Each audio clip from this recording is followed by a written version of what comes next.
N'oubliez pas, Shahru Ramadan alladhi unzila fihi al-Qur'an, le mois du Ramadan au cours duquel le Coran a été révélé. Ce mois, pourquoi est-ce qu'il a autant de valeur? La nuit du destin, pourquoi est-ce qu'elle a autant de valeur? Inna anzalnahu fi laylatil qadr. Nous avons révélé le Coran pendant la nuit du destin. C'est le Coran qui a valorisé Ramadan, c'est le Coran qui a valorisé la nuit du destin. Et nos ancêtres ont mis énormément le paquet dans quoi? Dans le fait d'avoir un lien très étroit avec le Coran pendant le mois de Ramadan. L'imam Malik, rahimahullah, ce grand savant connu, lorsqu'arrivait Ramadan, il arrêtait les cours de religion et il ne faisait plus rien à part se consacrer entièrement au Coran. Vous imaginez? Al-Aswad ibn Yazid, rahimahullah, il lisait le Coran en entier pendant le Ramadan tous les 2 jours. C'est-à-dire chaque jour il lisait 300 pages. Quand on dit à une personne aujourd'hui lit 10 pages, 20 pages, un jour par jour, on trouve 1000 excuses. Mais comparez le temps qu'on passe avec notre smartphone, surtout qu'on a des applications qui nous donnent le report d'heures. Tant d'heures sur Telegram, tant d'heures sur WhatsApp, tant d'heures sur Insta, tant d'heures sur TikTok, tant d'heures sur... Pourquoi? Pour garder des stories? Parce qu'on est curieux, on veut voir aujourd'hui ce qu'un tel a fait dans sa vie. Waouh, regarde la photo qu'il a postée. Vous n'avez pas mieux à faire, franchement? Ce mois-là, c'est le mois du Coran. C'est-à-dire qu'il faut concentrer tous nos efforts sur le livre d'Allah.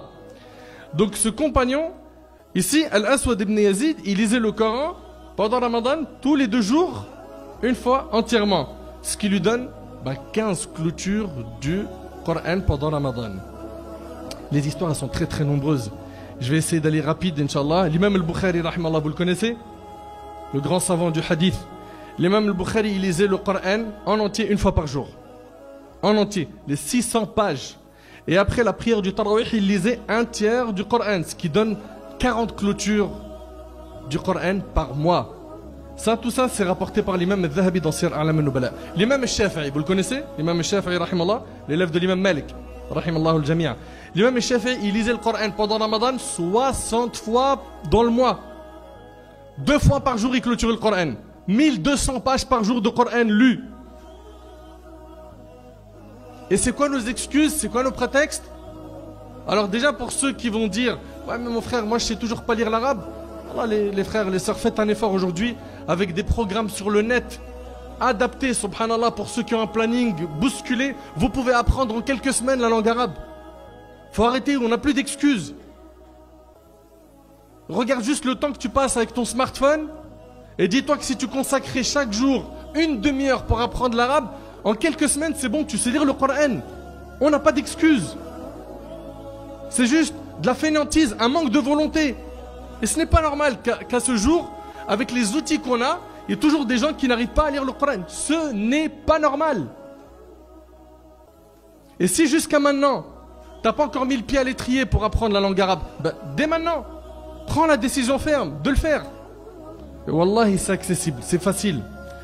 Je sais de quoi je parle. Grâce à Allah Azzawajal, je supervise un institut, on enseigne la langue arabe. En 3 mois, ils savent lire. 3 mois. Et avec quoi? Un rythme de 1 seul cours par semaine, de 3 heures. Arrêtez! Donc, il faut qu'on se mette en tête que Ramadan, ça va être quoi? La proximité avec le Coran. Mais attention, pas que la lecture. Aussi, essayez de le comprendre. Ça fait des années qu'on vit Ramadan bifadlillah. Et c'est une grâce divine, c'est vraiment un cadeau de la part d'Allah. Et jusqu'à maintenant, on ne comprend pas le Coran. Pourquoi? Pourquoi tu ne prends pas un livre de tafsir, ok, d'explication des versets du Coran, comme par exemple Tafsir al-Sa'di, qui est même traduit en français, il est simplifié. Et puis voilà, les sourates que tu connais ou que tu ne connais pas, par curiosité, tu regardes. Et tu essaies de comprendre l'essence. Vous allez voir que votre rapport avec le Coran, il va être différent. Quand on comprend une sourate, ce n'est pas la même chose quand on la récite. Ça n'a pas le même impact. Tu ressens quelque chose quand tu pries et que tu comprends ce que tu récites. Muhammad ibn Zuhair ibn Muhammad ibn Qumayr, lui, il a dit, mon père nous réunissait chaque jour 3 fois pour assister à l'achèvement de sa lecture du Coran. C'est-à-dire par mois, il lisait le Coran 90 fois. En entier. Allahu Akbar. Eux, c'était des cavaliers. Mes frères et sœurs, pour le terminer au moins une fois en lecture, c'est quoi le rythme qu'il faut? 20 pages par jour. Un juz par jour. Multiplié par 30 jours, ça fait les 600. Ok? Et les 20 pages, si tu arrives à coller à chaque salat 4 pages, bah tu as fait tes 20 par jour. Si tu n'arrives pas à cause du travail, tu es bousculé dans ton planning à cause des études, etc., rattrape ce que tu n'as pas pu lire, par exemple, pendant le moment de Dhuhr, après l'Asr, ou au moment du Maghrib, ou après l'Isha. Mais l'essentiel, c'est quoi? C'est qu'on ait une part dans quoi? La lecture et la méditation du Coran. Subhanallah, la plupart des gens qui se sont convertis à l'islam à l'époque du prophète, c'était par quoi? La récitation du Coran. Je pense à ce hadith qui est rapporté par le Bukhari de Jubayr ibn Mut'im radiyallahu anhu. Il entend le prophète pendant Salat al-Maghrib en train de réciter Surat al-Tur. Et quand il passe et qu'il entend le passage où Allah tabarak wa ta'ala il dit Am khuliqu min ghayri shay am humul khaliqun, ont-ils été créés à partir de rien ou sont-ils eux-mêmes les créateurs? Il a dit, quand je suis arrivé à ce passage, il a dit Kada qalbi ay yatir, mon cœur a failli s'envoler. Il leur suffisait d'écouter quelques versets pour se convertir à l'islam. Quelques versets pour changer totalement, pour passer d'ennemi à l'islam à quoi? À être un grand compagnon du prophète alayhi salatu wassalam. Et jusqu'à maintenant, nous, le Coran, c'est devenu un livre qui décore les meubles. Pourquoi est-ce qu'on ne fait pas d'efforts pour mettre en pratique le contenu du Coran? La personne qui ne peut pas lire le Coran en arabe, au moins lisez-le en français, ok, avec encore une fois le tafsir. Et vous aurez au moins la récompense de la méditation. Au moins la récompense d'avoir médité sur le Coran. Et écoutez-le. Écoutez-le. Pendant Ramadan, écoutez le Coran. D'après Abu Hurayra radiyallahu anhu, le prophète sallallahu alayhi wa sallam a dit celui qui écoute un verset du livre d'Allah, cela lui est inscrit comme une bonne action multipliée. Et celui qui le récite, il sera pour lui une lumière au jour de la résurrection rapportée par l'imam Ahmed. Qu'en sera-t-il de nos prières de Tarawih? Il y en a certains, ils ont activé le mode flemme, smic. Dans quoi? Dans les adorations. C'est-à-dire, je vais faire le strict minimum. Apparemment, ici, il y a un imam, en 20 minutes, il plie le truc rapidement. Là, tu rentres, tu ressens rien. En plus, c'est confortable, la moquette, elle est comme ça. C'est bien. Juste, tu dis Allahu Akbar, tu te laisses emporter 20 minutes. Ça y est, t'es dehors. C'est ça ce que vous visez? Subhanallah. As-Sa'ib ibn Yazid, rahimallah, il a dit Omar ibn Khattab a ordonné à Ubay ibn Ka'b et Tamim al-Dari de diriger la prière pendant le mois de Ramadan. Il dit l'un d'eux lisait 100 versets par raka'a jusqu'au point où nous nous appuyons sur des bâtons. Et ceci car la station debout était longue. Vous imaginez un peu 100 versets par raka'a. Il s'appuyait sur des bâtons tellement c'était long. Et il savourait cette salat. Tu es en train de parler avec le Seigneur des mondes. Nous tous ici, on a des problèmes, des soucis, des machins qu'on aimerait régler. Tous on a des demandes, tous on a des souhaits, tous on a des projets. Mais la prière, c'est là-dedans que tout se passe. Vous avez oublié que le prophète, alayhi salatu wassalam, il a dit le moment où le serviteur est le plus proche de son Seigneur, c'est quand il est prosterné. Pourquoi quand tu es prosterné, tu es entre les mains de ton Seigneur, tu mets pas le paquet pour demander tout ce que tu souhaites? Non. La prière, on la bâcle et après on appelle nos potes. J'ai une grande galère, comment je peux régler ça? Mais t'étais tout à l'heure, t'avais le front au sol. T'avais le front au sol, t'étais connecté avec le maître de l'univers. C'est lui qui règle tout. Et vous allez vous confier à des créatures qui sont incapables de faire quoi que ce soit. Rien. Des tonnes de problèmes ont été réglés avec 2 unités de prière accomplies avec concentration. Des tonnes. Mais notre compréhension, elle n'est pas bonne. Ah, il me faut des bons contacts. T'oublies ce contact? Subhanallah. Eux, ils mettaient le paquet dans les prières. Ils prolongeaient les salats. Subhanallah. Et notre prophète, alayhi salatu wassalam, il avait l'habitude, dans les prières nocturnes, de les prolonger. Elles étaient longues. Hudhayfa ibn al-Yaman, une fois, il a prié derrière lui. Accrochez-vous bien. Hein. Le prophète, alayhi salatu wassalam, il a récité en une raka, Surat al-Baqarah, après An-Nisa, dans cet ordre, hein, dans le hadith rapporté par Muslim, puis après il enchaînait avec Al-Imran. Tout ça, il est dans la première raka, dans le premier cycle de la prière. Vous imaginez? Al-Baqarah, An-Nisa et Al-Imran. Ça, c'est la première raka. Et on entend aujourd'hui, ici, là, 20 minutes, tu te boucles la prière. Franchement, barkallah. Oh, cet imam là. C'est quoi ça, franchement? Si ça prouve quelque chose, ça prouve que les cœurs, ils sont trop faibles. Ils sont faibles. Pourquoi? Parce qu'on les a affaiblis à force de faire des péchés. Quand le cœur, il est fort, il tient face à l'adoration d'Allah tabarak wa ta'ala. Il tient, il est solide. Et moi, wallahi, j'ai assisté en Égypte à une scène, je ne l'oublierai pas.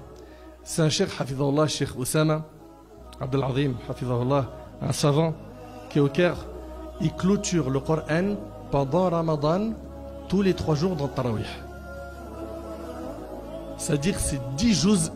Et là je ne vous parle pas de compagnons. Je vous parle d'un cheikh, il est encore en vie. À l'heure actuelle, qu'Allah il le préserve. C'est-à-dire 200 pages de Coran lu après l'Isha jusqu'au Fajr. J'ai assisté, je suis rentré dans la mosquée, j'ai assisté à Tarawih avec eux. C'est impressionnant. Le public là-bas, c'est un public averti. C'est-à-dire, ceux qui sont là-bas, ils savent comment ça se passe. Parce que ceux qui sont programmés pour 20-30 minutes, ils connaissent la mosquée, ils disent non, là-bas, là, c'est pas pour nous. Subhanallah. Qu'Allah subhanahu wa ta'ala, il améliore notre situation. Subhanallah, il y a un parmi les jeunes, avant de dormir, il réfléchissait sur le nombre important des compagnons, qui étaient plus de 100 000. Et il s'est dit, comment est-ce que je vais trouver ma place aux côtés du prophète alayhi salatu wassalam le jour du jugement? Il y a déjà 100 000 compagnons, plus de 100 000. Sans compter les générations qui sont venues après, tabi'in, adba'a tabi'in, etc.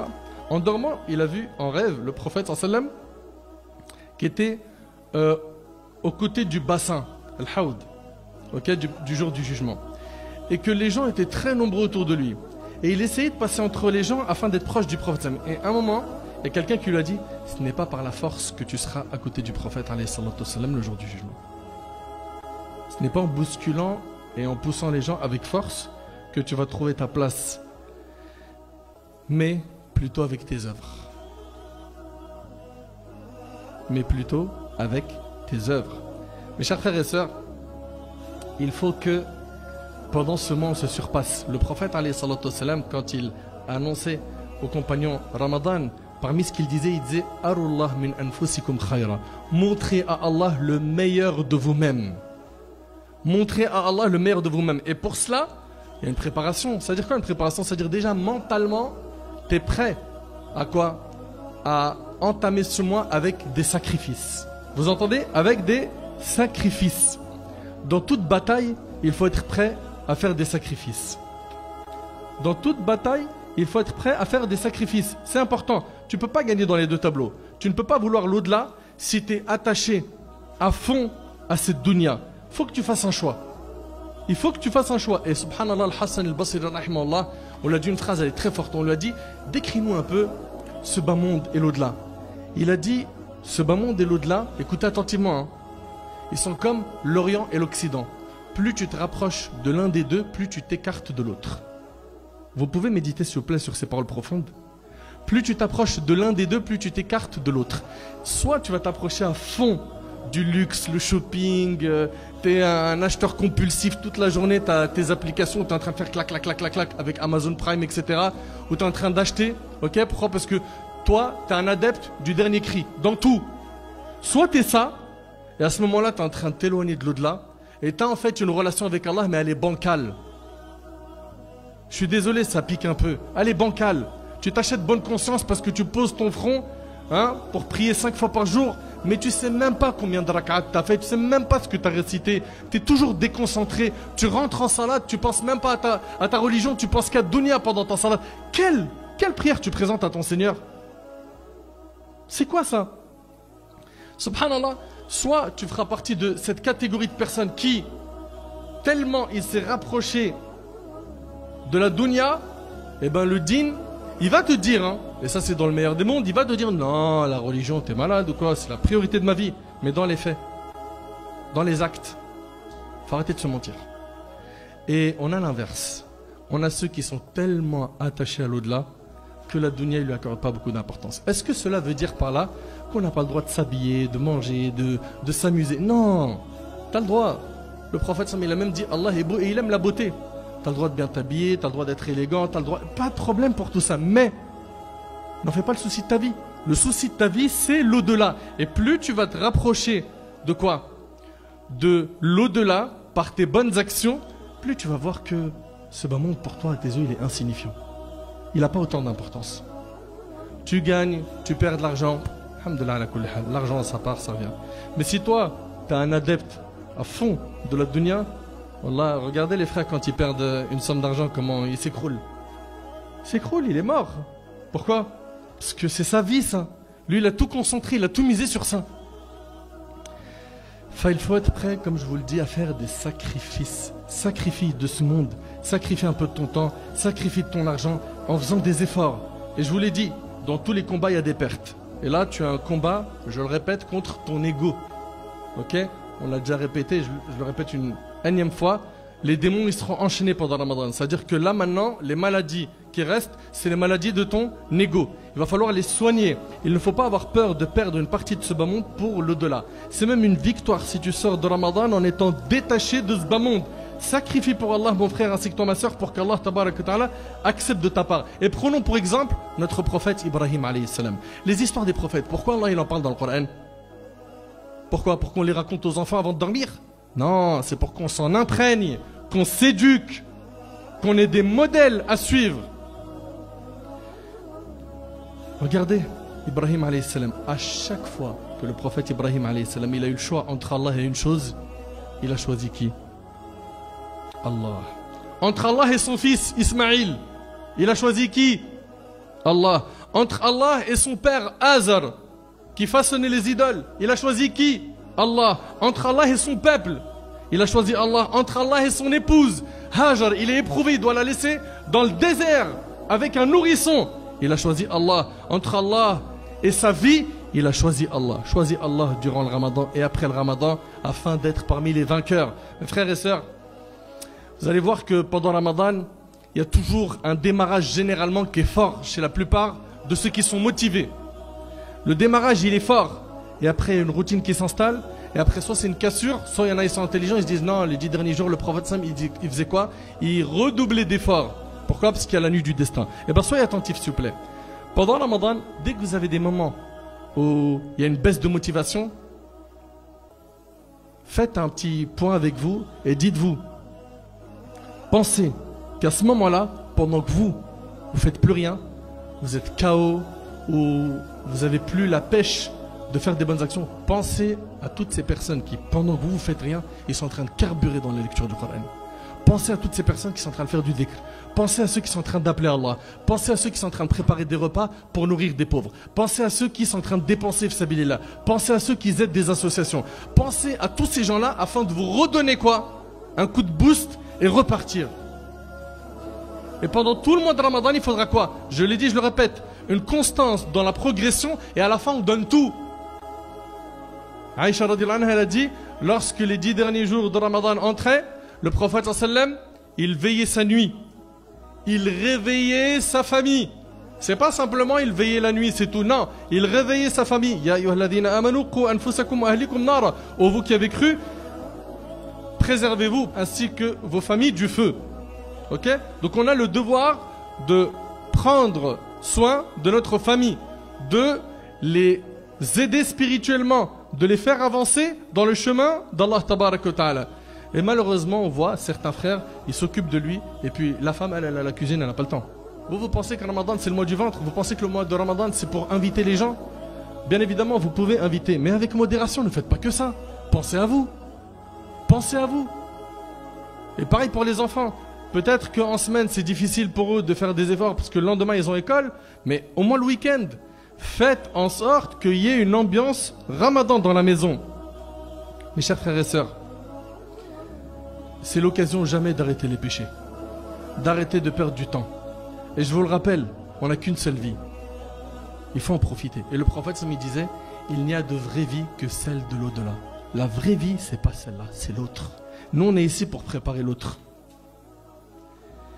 Et je vous invite également à penser à toutes ces personnes qui ont jeûné avec nous au Ramadan dernier et qui ne sont plus là aujourd'hui. Et nous-mêmes, on ne sait pas si Ramadan prochain, on sera en vie ou pas. Parce que, sachez-le, si on est en vie jusqu'à Ramadan, Wallahi al-Azim, c'est un immense fadl min Allah tabaraka ta'ala. C'est un immense cadeau de la part d'Allah. C'est grand. Donc si Allah subhanahu wa ta'ala, il nous accorde cette faveur, qu'on en profite. qu'on en profite pour se racheter auprès d'Allah. Il se peut que ce Ramadan soit le dernier qu'on jeûne si on l'atteint. Donc faisons le nécessaire, pourquoi?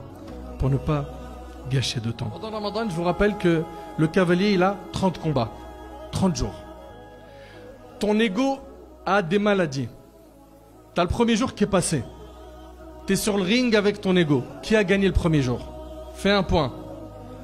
Tu n'as pas réussi le premier jour à mettre KO ce nefs. Tu as le deuxième jour. Tu en as 30. 30 combats sur ce ring. Qui gagne? Toi ou ton ego? Tu ressors vainqueur ou défaitiste? Subhanallah. Avant le Ramadan, quand tu parles aux jeunes, tu leur disais repentez-vous, cessez les péchés, t'entendais? Ouais, mais t'as vu, le diable il m'a eu. Ok, là maintenant c'est quoi ton excuse pendant le Ramadan? Le diable il a enchaîné. Ok? Donc, ce qu'il faut c'est quoi? C'est de combattre ces mauvaises habitudes, ces péchés dont notre nefs s'est habitué. Mes frères et sœurs, le Ramadan est une série de combats et c'est une histoire de vie ou de mort pour notre âme. Pour notre âme. Un vrai combattant, c'est quelqu'un qui dort peu. Il pèse ses mots. Un vrai combattant, il ne parle pas pour rien dire. Un vrai combattant, il est sérieux. Il est exemplaire. Ça va être dur.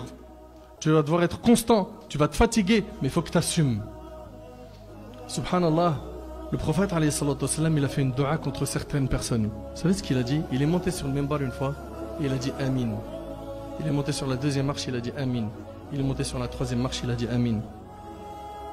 Et on lui a demandé pourquoi tu as dit Amin? Et c'était en fait l'ange Gabriel qui est venu le voir, il lui a dit qu'il soit humilié, celui qui rencontre le Ramadan sans que ses péchés soient pardonnés. Et le prophète, il a dit Amin. Allahu Akbar. C'est-à-dire quoi? C'est-à-dire que c'est une personne qui ne s'est pas exposée à ces différents souffles de la miséricorde d'Allah Tabarak wa Ta'ala. C'est quelqu'un qui n'a pas fait d'effort pendant quoi? Pendant le mois de Ramadan pour se faire pardonner par Allah Subhanahu wa Ta'ala. Et dans une version qu'il soit en enfer. Wal'iyadhu billah, qu'Allah nous en préserve. Si quelqu'un il se comporte mal avec nous, de manière répétée, il est fort possible qu'à la fin, il n'ait plus de place dans notre cœur. Qu'on se mette même à le haïr. Sachez que il y en a beaucoup qui se comportent très très mal avec Allah Tabarak wa Ta'ala et ils ne s'en soucient pas. Et Allah Tabarak wa Ta'ala, avec toute notre désobéissance, notre insouciance, si on revient à lui repentant, il nous aime, il nous accepte, il nous pardonne et il change nos péchés en bonne action. Inna Allah yuhib at-tawwabin. Allah aime ceux qui se repentent. Pendant ce mois, on va profiter des outils qui vont nous permettre d'écraser ce nafs. La lecture du Coran avec méditation, le dhikr d'Allah, tarawih, le fait d'écouter des rappels, le fait de faire le bien. Vous savez, même les personnes qui ont, comment dirais-je, des tâches routinières, mettez une bonne intention dans cette tâche pour avoir des récompenses. Je pense à notre mère ou l'épouse qui est en train de préparer le repas. Mais l'intention de nourrir ces jeûneurs, de les aider à quoi? À la rupture du jeûne. Imagine les récompenses. Mettez les bonnes intentions à chaque fois. Mettez une bonne niya pour que cette habitude se transforme en quoi? En adoration. Selon Abu Hurayra radiyallahu anhu, le prophète alayhi salatu wassalam a dit la première nuit du Ramadan, tout démon, tout djinn est enchaîné. Toutes les portes de l'enfer sont fermées, aucune ne s'ouvre. Toutes les portes du paradis sont ouvertes, aucune ne se ferme. Et on appelle. Il y a un héros qui appelle, qui dit ô toi qui veux le bien, accours. Toi qui veux faire le bien, toi qui rêves de venir vers Allah, toi qui aimerais changer. Toi qui connais tes défauts et qui as réellement envie d'être quelqu'un de meilleur. Mais accours, presse-toi, c'est maintenant. Et toi qui veux faire du mal, cesse. Cet appel-là, il est renouvelé, écoutez bien, chaque soir. Cet appel est renouvelé chaque soir et chaque soir, Allah sauve de l'enfer un certain nombre de croyants rapportés par Tirmidhi. Chaque soir, il y a cet appel. Ya bari al-khayr, aqbil. Ya bari al-shar, aqsir. Oh, toi qui veux faire le bien, hâte-toi, presse-toi, accours. Et toi qui veux faire le mal, cesse. Ça suffit. Ça fait des années qu'on traîne des péchés, des maladies du cœur. Il faut maintenant se ressaisir. Pourquoi? Pour soigner tout ça. Tu dois avoir un objectif pendant Ramadan, même si cet objectif est grand. Sache qu'Allah Tabaraka wa Ta'ala t'aidera. Ok? Ton premier objectif pendant ce mois est tu dois aimer Allah du plus profond de ton cœur. Ok? Et Allah Ta'ala il a dit قُلْ إِن كُنْتُمْ تُحِبُّونَ اللَّهَ فَاتَّبِعُونِي يُحْبِبْكُمُ اللَّهُ. Dites si vous aimez vraiment Allah, suivez-moi. Allah vous aimera. Suis le prophète alayhi salam afin de gagner l'amour d'Allah. Ok? On est dans une période où les gens manquent de repères, ils manquent de modèles, ou plutôt ils suivent des faux modèles. Suivez le modèle qu'Allah Tabarak wa Ta'ala nous a envoyé. Ok? Il faut l'aimer avec quoi? Avec sincérité. Et si tu arrives, mon frère, ainsi que ma soeur, à aimer Allah Tabarak wa Ta'ala du plus profond de ton cœur, ce que tu ressentiras, c'est indescriptible. Ta vie va être réglée, bi'idhnillah azza wa jalla. Tu auras le soutien d'Allah tout le temps. Deuxième objectif, ton cœur doit être illuminé par la lumière de la foi. Et cette foi, elle augmente par les bonnes actions, elle diminue par les péchés. Augmente tes bonnes actions. Fais le nécessaire pour faire toujours des bonnes actions et t'écarter du haram afin de quoi? De garder un cœur vivant. Ok? Et garder cette lumière dans ton cœur. Allah Azza wa Jalla nous dit قَدْ أَفْلَحَ مَنْ تَزَكَّى وَذَكَرَ اسْمَ رَبِّهِ فَصَلَّى. A certes réussi celui qui se purifie le cœur et se rappelle le nom de son Seigneur puis célèbre la salat. Également, pendant Ramadan, mes chers frères, mes chères sœurs, on a dit donc aimer Allah, ok, un amour sincère, suivre le prophète alayhi salatu wassalam, et ben il faudra un programme dans les adorations. Tout ce qui est obligatoire, ça c'est soudé, on n'en discute même pas. Dans le surrogatoire, fais le nécessaire pour prier un maximum salawat al-layl, ok. Fais un maximum pour prier des prières nocturnes. Le prophète a dit quiconque prie avec l'imam jusqu'à ce qu'il termine, Allah lui a inscrit la récompense de celui qui a passé la nuit en prière. Ok? Donc fais le nécessaire pour faire cela. Aussi, de faire cela en groupe, dans la mesure du possible. Les 5 prières. Ce que tu peux faire, fais-le à la mosquée. Aussi, le dhikr, ta langue, toute la journée en dhikr.